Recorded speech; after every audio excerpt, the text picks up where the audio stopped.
Welcome to the Autism and Neurodiversity Podcast. We're here to bring you helpful information from leading experts and give you effective tools and support. I'm Jason Grigla, a licensed counselor and founder of Techie for Life, a specialized mentoring program for neurodiverse young adults. And I'm Debbie Grigla, a certified life coach.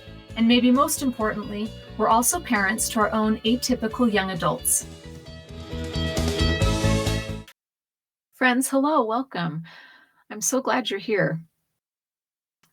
I wanted to share with you, we had a parenting win this weekend, and it applies a little bit to what I want to talk to you about today on this episode. Jason and I were on our date night. We had just gotten our food, and we had a certain amount of time that we could eat, and then we were going to go pick up our daughter from her dance rehearsal. And I get this text from one of my sons, and basically saying that he's having a hard time, and he's just his thoughts and emotions were just going haywire, and he wanted to talk. And it just wasn't a good time to sort of dive into all of that. And so I asked him to tell me some things you can do for a couple hours until I can get home and give you a call. And he said a couple of things that he was going to try. And I gave him a little bit of advice, a few little pointers, and just kind of reminded him that, it's going to be okay. He's going to figure it out. He always does. And that we're here to support him and we love him. And, I think he was spinning on some unknowns and kind of anxious about some things. And when I did get home and gave him a call, he answered the phone and he sounded so happy and cheerful. And he says, "Oh, I forgot that you were going to call me." He's like, "I'm actually doing okay. I did this and I did that." And I, he problem solved it. He figured it out and he was feeling a lot better. And I can't tell you how much a win that is for him to, number one, recognize that he's having a hard time and that he could use some support. And then for him to advocate for himself by texting me. And then for him to be able to actually implement some of the things that he knows help him when he's struggling. And then he did. And I was just so pleased. It was just such a joy to see that he worked it out on his own. And that I was still able to support him in it, but didn't fix it for him. Didn't, have to jump and rescue, but was there to support, and he figured it out. And that's a big, big win for this son of ours. And he's going to have struggles, and there's going to be more problems. There's going to be more unknowns or more things to get anxious about down the road. But that kind of a win tells me it's going to get easier and easier for him to work through those on his own and figure those out. And I want to talk about that today. Looking at fails and how we can turn those into wins. When you're mentoring a child, a teen, or a young adult, and it doesn't matter what role you're in, whether you're a parent or grandparent, a teacher, a coach, a therapist, or professional in some capacity, when you're working with a neurodivergent young person, you know that the scale of wins to fails is usually not tipped in their favor, okay? They start the game with many disadvantages because the rules, the environment of this game of life is kind of in our society, in our community, it's all designed and created mostly for neurotypicals. So how we view fails and how we help our neurodivergent young people view fails can help tip that scale more in their favor. More often than not, how we view fails and what we make them mean and what we do with them is often where the real failure lies. And it's often our response to failures that's way worse than the actual fails. And our response is often where the real wins can be found. So I want you to consider when something has gone wrong, or, we screw up, is that it? End of story, you fail, game over? Of course not. What does your brain do when things go wrong or even different than expected? Do you get stressed and anxious? Does your brain freak out a little bit or go haywire, like my son said? What do you make it mean about you or your neurodivergent child, teen, or young adult? How we are in fails and how we respond to fails can make a big difference in whether we're supporting development or hindering it and making it even harder and slower or even digressing. So, in this episode, I want to help you see fails in a different light and maybe recognize the beautiful opportunities that we each have to turn fails into wins. So, first off, you've got to recognize that development is messy. Have you ever made a perfect pancake on your first pour of the batter onto the hot griddle? I have made hundreds of pancakes over the years, and I know how to make pancakes. I'm actually pretty competent and proficient at making pancakes. I've had a lot of practice over the years. And yet, I've never made a perfect pancake on the first pour or in the first batch. Why is that? So that first pour, maybe the griddle's too hot or too cold. Maybe I rush it or I take too long to flip it, or maybe the way I flip it is kind of sloppy or messy. There's just like maybe the batter's off, it's too runny or it's too thick. So there's a lot of different factors that can go into a nice looking, pretty pancake. And by the end of the pancake making, usually, you're just flipping them easy and you're whipping them out and you get the groove, or maybe you're just terrible at pancakes and that's not your thing. But I don't think any of us ever expect to get a perfect pancake on that first try, or even the second or third sometimes. And those initial fails help us figure out what to adjust. So if you're always perfect at things, then you're for sure not learning. You've already got it, right? So when you really think about it, how much a part of the developmental process is failing versus success? It's actually most of it. Okay, we fail, then we adjust, we fail, we kind of learn, we tweak, we fail again, we do it too much or too little, we fail, and then we kind of start to get it, right? And then we get a little better at it. And then we get kind of proficient at it. And then we're on to the next thing to learn or tackle or try. So if someone isn't failing much, then they're probably not being challenged.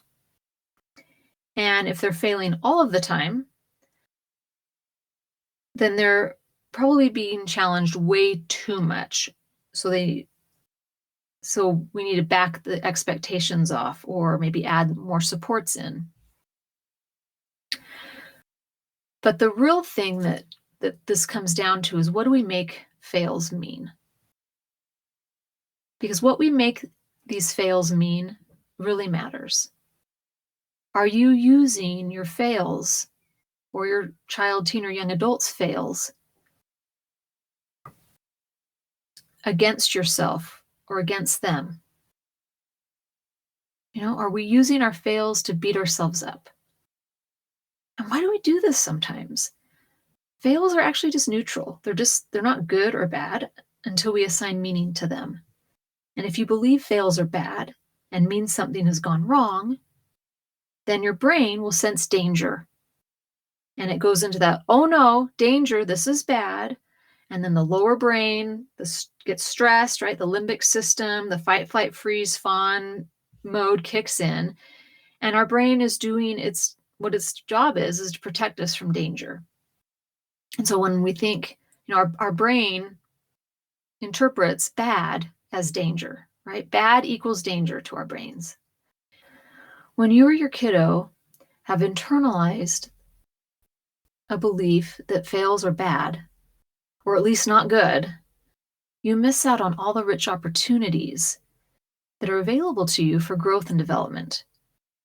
the kind of growth and development that only fails can give you. It's so helpful to recognize that fails hold a lot of valuable information, and they're necessary. They are the way, they are the path of development. Fails are the stuff that wins are made of. Okay. And what if we started to look at fails as something to be proud of? What if you were proud of your fails? And I'm not talking about self sabotaging or failing because you gave up. I'm talking about fails because you're working on developing yourself. Good fails, helpful fails. Schools where we go to learn kind of mess us up a little bit because of how they grade. Grades seem to be all about showing the teacher what you know, right? If you get an A, it shows that you know the material and you can do it right. If you get an F, it means you don't know the material and you're wrong. And getting Fs at school or the potential to get an F kind of sends the message that fails are bad, or that you're bad if you get fails, if you get Fs.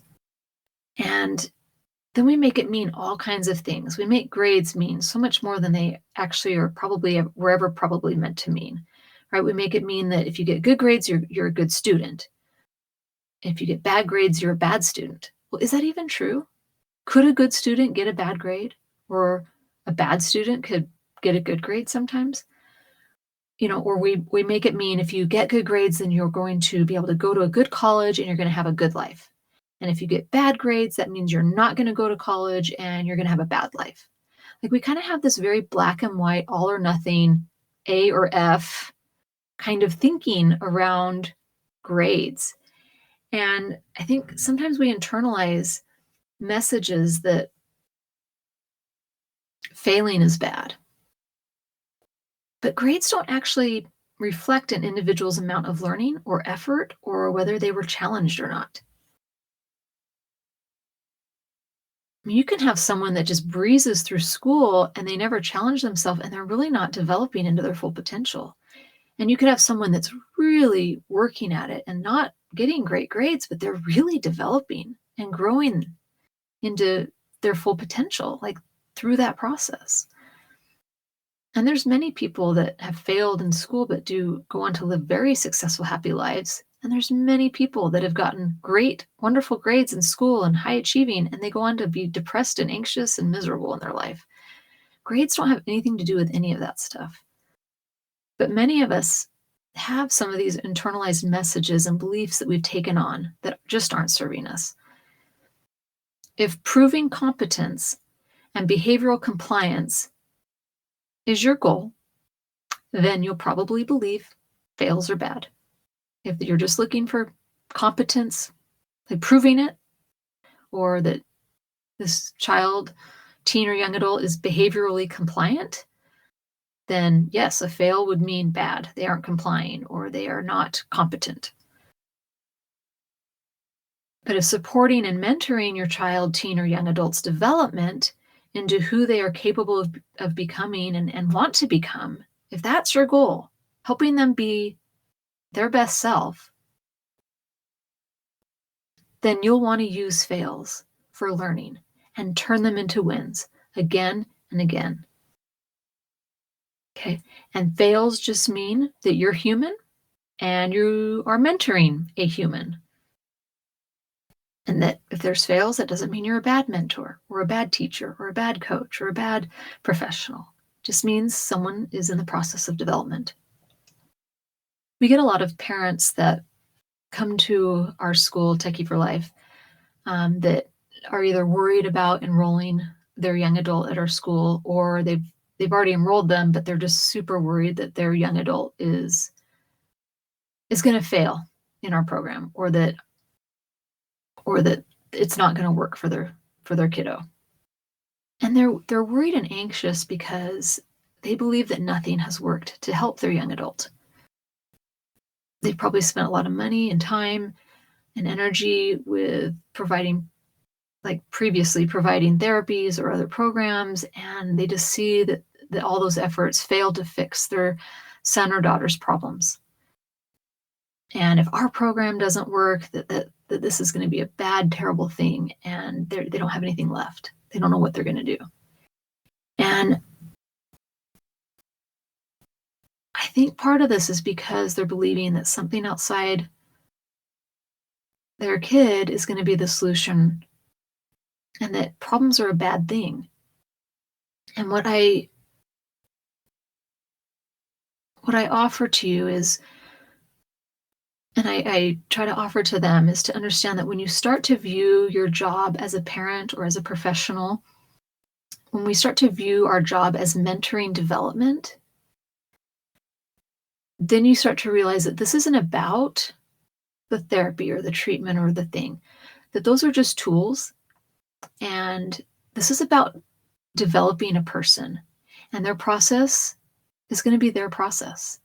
And there's going to be a lot of trial and error in it. And sometimes we learn, oh, this thing didn't seem to give the result that we were hoping for, or maybe the support wasn't supportive like we thought. And somewhere along that line, you start to figure out what is supportive and what is helpful and what makes your young person tick and what they actually need. And it's what we do at our school, actually. It's this process of, okay, where are they at? And what are their strengths? What are their weaknesses? And where do they want to go?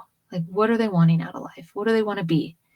And then, okay, what are the gaps? What are the roadblocks? What are the obstacles in the way? And let's see if we can figure those out. What are the next developmental baby steps for this person to start tackling? How can we best support? How can we help them in their development? It looks different for every young adult. Every young adult comes with different experiences, different disabilities, different ways their brain works and things, different patterns that they've learned. And that's the fun part about being a mentor. That's the fun part about being a parent or a coach or a therapist or all those things. It's figuring out each unique person and what is supportive and getting to be a part of that developmental process. It's a beautiful thing to be a part of. And yeah, it's filled with some real uncomfortable, sometimes painful fails. But on the other side of those, when we stick with it and we don't freak out and go haywire about it, but when we take a look at what's happening and that this is part of the process, there's wins there. There's so many wins to be found. And when we recognize that fails are not bad, nothing's gone wrong, then we start to figure out the wins and we make those fails into wins. I hope this is helpful and sheds a little different perspective on these terrible, awful things that we call fails. I hope you have some fails this week. I hope you have some wins. And I hope you have an amazing week. Take care. Thanks for joining us on this episode of Autism and Neurodiversity with Jason and Debbie. If you want to learn more about our work, come visit us at jasondebbie.com. That's JASONDEBBIE.com.